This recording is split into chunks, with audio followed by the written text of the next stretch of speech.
Bonjour et bienvenue, je suis Thierry Bragado de domaine-des-noms.fr. Dans cette vidéo, je vais vous expliquer comment configurer votre adresse email sur votre logiciel de messagerie mail pour les utilisateurs Apple, qu'ils soient MacBook Pro, MacBook Air ou tout simplement iMac.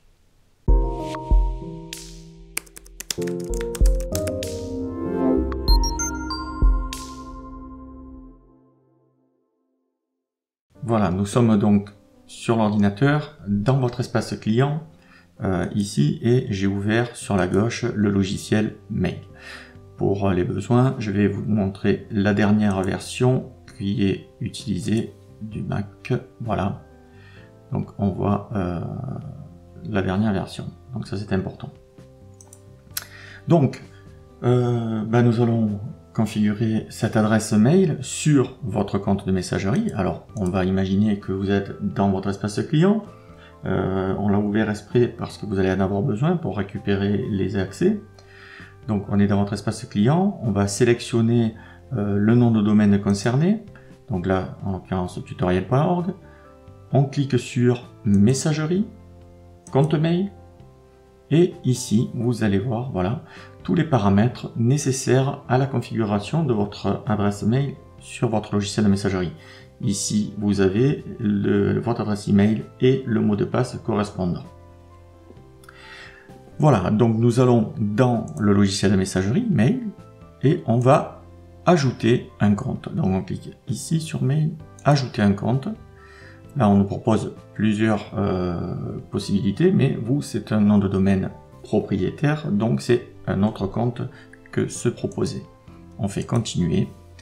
Ici, on vous demande votre nom, donc vous pouvez laisser tel quel, votre nom, prénom, ou le nom de votre société, ce que vous voulez, et l'adresse email, donc thierry@tutoriel.org. Et le mot de passe donc de cette adresse que nous retrouvons dans notre espace client ici. Voilà, hop, on va le copier et le coller.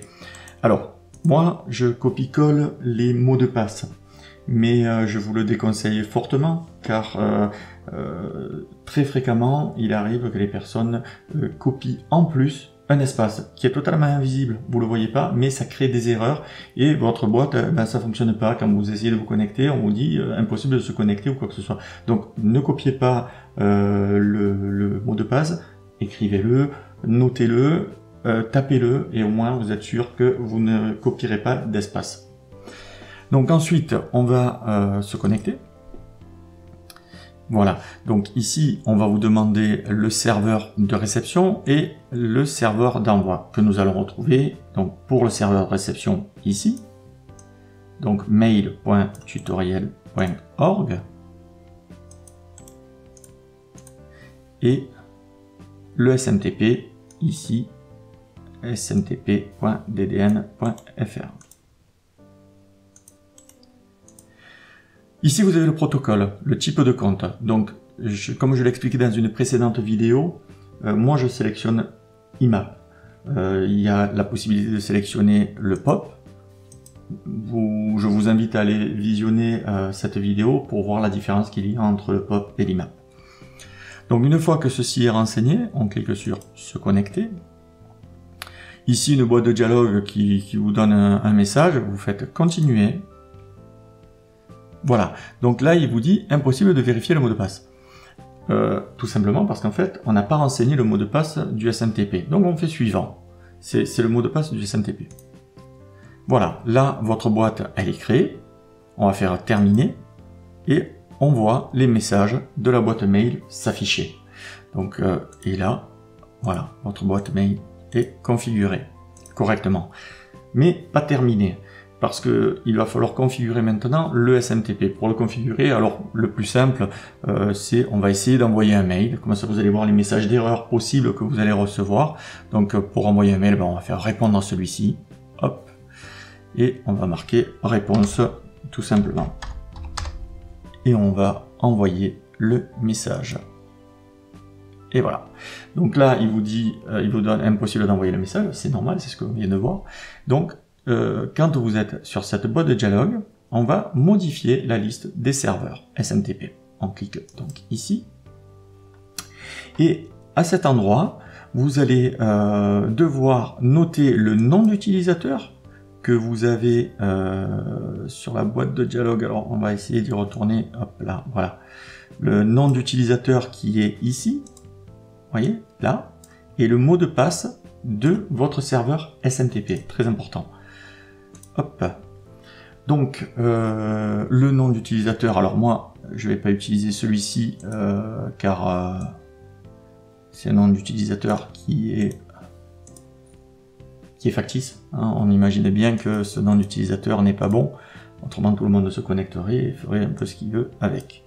Le mot de passe, c'est pareil. Alors, je vais essayer de ne pas copier un espace, de faire l'erreur que je vous ai demandé de ne pas faire. Voilà. Une fois que ça c'est fait, on va décocher cette case. Absolument. Et ici, vous allez sélectionner l'authentification par mot de passe. Très important. Vous laisserez décocher ici, vous laisserez décocher utiliser SSL et le port 587 comme il est indiqué ici ou 2005. Ensuite, on va aller dans avancer, voilà, juste pour vérifier. Normalement tout est préconfiguré, mais on va vérifier. Et dans avancer, il faut mettre certificat TLS aucun et autoriser l'authentification non sécurisée. Donc là, on est bon. On fait OK, on ferme.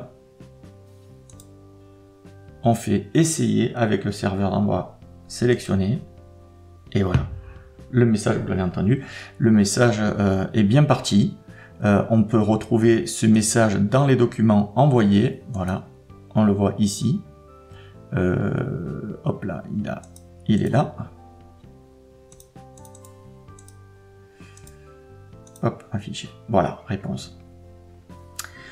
Voilà, donc là, la configuration est terminée. Vous avez donc configuré votre adresse email sur votre ordinateur de manière très simple. Il suffit de suivre la procédure.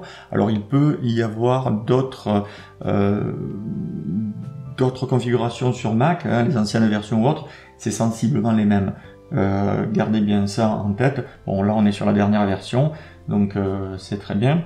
Et donc vous allez pouvoir tout de suite reproduire cette configuration si vous avez un ordinateur portable, MacBook Pro, MacBook Air ou autre, vous allez pouvoir reproduire cette configuration là et elle sera identique et vous recevrez vos mails et sur votre ordinateur portable et sur votre ordinateur de bureau de manière synchronisée avec la fonction IMAP.